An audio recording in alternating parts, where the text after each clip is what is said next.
आणि आता वळतो एका मोठ्या राजकीय बातमीकडे। राज्यात पुन्हा एकदा राजकीय भूकंप होण्याची शक्यता आहे।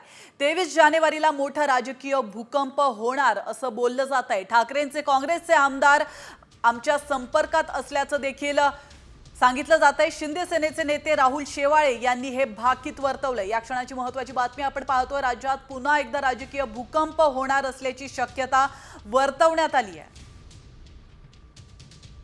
23 जानेवारीला एक मोठा स्फोट होण्याची शक्यता आहे, एक राजकीय भूकंप होण्याची शक्यता आहे।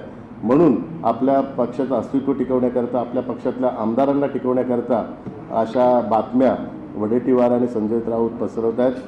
काँग्रेसचे काही आमदार आणि उबाटाचे आमदार हे शिवसेनेमध्ये प्रवेश करण्याकरता इच्छुक आहेत। त्यांची संख्या 15-10 अशा संख्येवर आहेत आणि त्यामुळे कुठे ना कुठेतरी आपला पक्ष फुटू शकतो। आपल्या पक्षाचा अस्तं दुसऱ्याच्या उदयापेक्षा स्वतःच्या अस्ताची काळजी घ्या।